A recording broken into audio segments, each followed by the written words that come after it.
Welcome back to the Deep Dive. It is Monday, January 19th, 2026.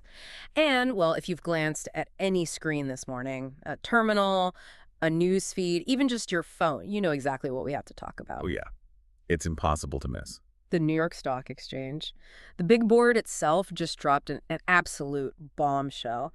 They are officially moving forward with a platform for 247 trading, using tokenized equities. This is the big one. I mean, we've heard the rumors, we've seen startups try it, but for the NYSE to come out and say, we're building this, that's a massive structural shift. It really is. We're talking about the opening and closing bells maybe becoming, what, museum exhibits? It kind of feels like we're finally catching up to reality, doesn't it? I was reading the breakdown from FX Leaders this morning, and the tech behind it is just fascinating. They're leveraging the Intercontinental Exchange as their infrastructure to do this on-chain. Right. We're talking stablecoin settlement, near-instant finality. It's basically merging the, regulatory safety of the NYSE with that always-on anxiety of crypto. Anxiety is probably the right word for a lot of traders. Anyway, it's the convergence of TradFi and DeFi that everyone's been predicting, but the speed of it is what's really startling here. Right.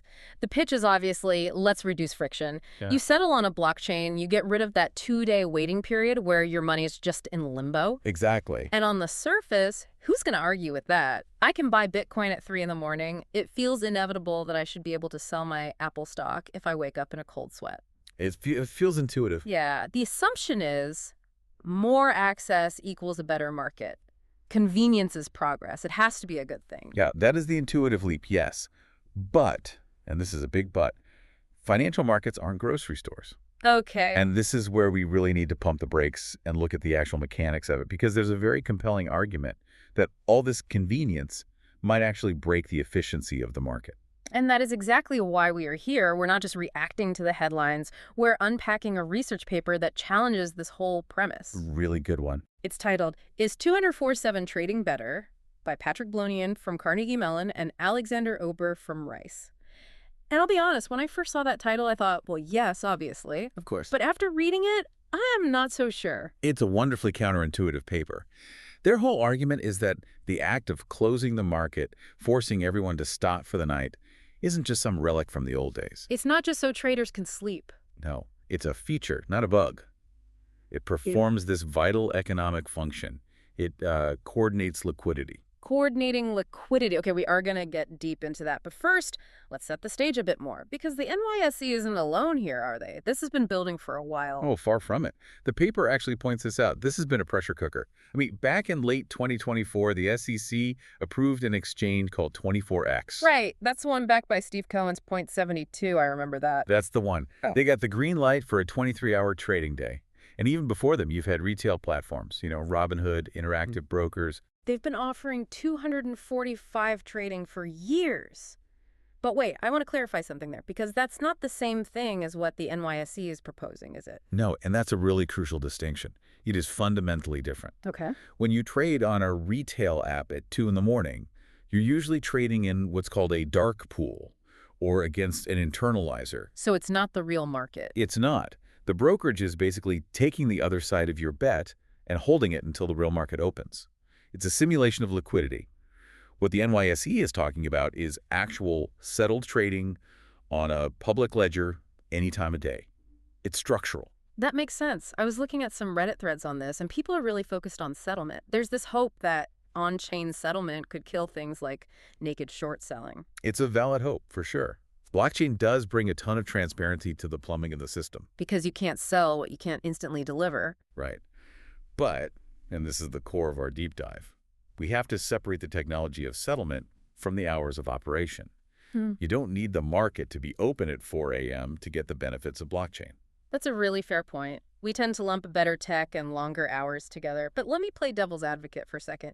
The paper notes that something like, 70 to 80% of trading volume is algorithmic now? It's just robots. It is. And robots don't get tired. They don't need coffee. So if it's mostly machines, why are we still clinging to this 9.30 to 4 schedule? It's so easy to think it's just inertia.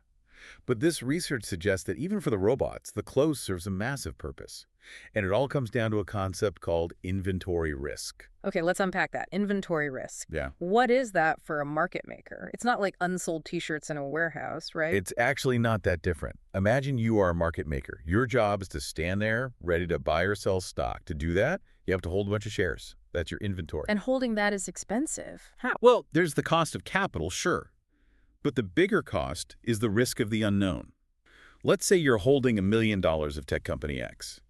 If bad news breaks overnight, You're just holding the bag. you are stuck. You can't unload it because the market is closed. You are holding a hot potato, and you don't want to be caught with it when the music stops. Right, so as 4 p.m. approaches, every trader is thinking, I need to get my books in order before that bell rings. Precisely. The closure acts as a hard constraint. It forces action. And because everyone is afraid of the night of being stuck, everyone rushes to trade at the same time, right before the close. And that's the coordination part. The shared fear brings everyone to the table. Yes. The paper calls it liquidity begets liquidity. Because I know you're rushing to trade, and you know I am. We both show up. The market gets thick, spreads tighten, it gets cheaper to trade. The deadline literally creates the efficiency. It's like a party. If you say come over whenever, it's awkward. If you say the party's from 8 to 10, everyone shows up at 8:05 and it's a rager. That is a surprisingly accurate analogy for market microstructure.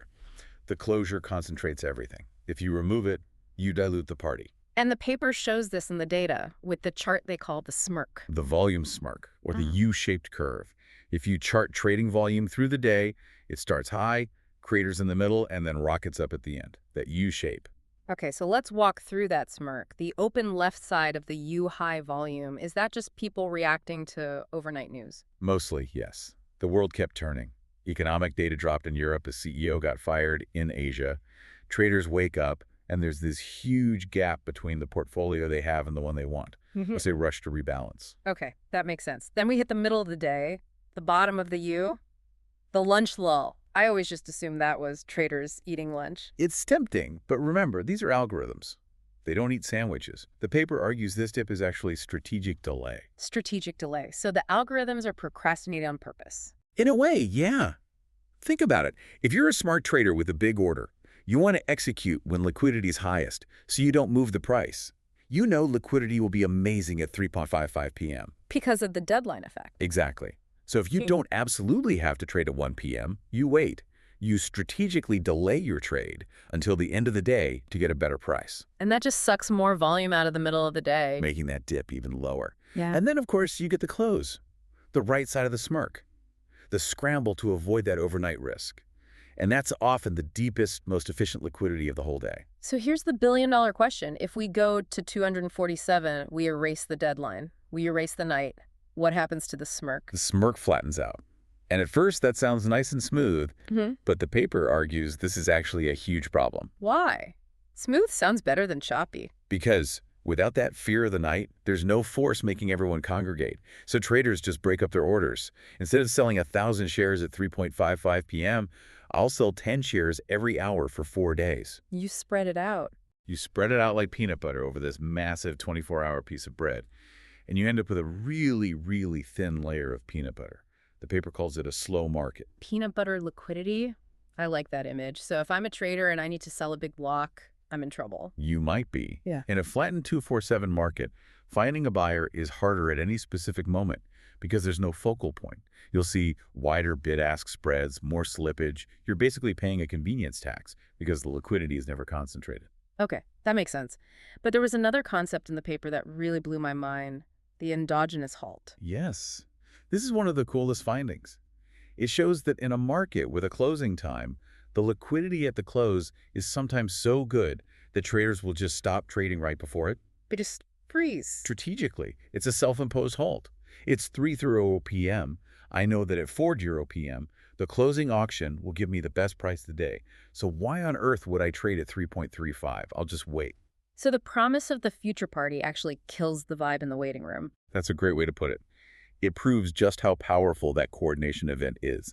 The market is holding its breath for that moment of maximum efficiency. If you remove the close, you lose that. But I have to ask, does this apply to everything? I mean, Bitcoin, Forex, they trade 24/7 and they seem to work. That is the critical nuance. The paper does a welfare analysis, who wins and who loses, and the answer really depends on the size of the market. Small versus large. Right. Think about a small cap stock, a small market. These assets don't have a lot of natural activity. They desperately need that meeting time the closure provides. They need the party invitation, or nobody shows up. Exactly. If you let a small cap trade 24/7, you spread its tiny liquidity over too many hours, it becomes a ghost town.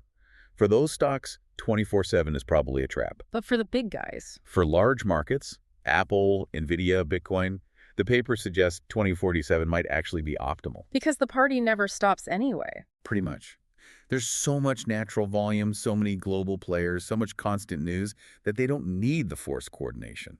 The sheer gravity of the asset creates its own liquidity. So if the NYSE just does this for the S&P 500, it might be great.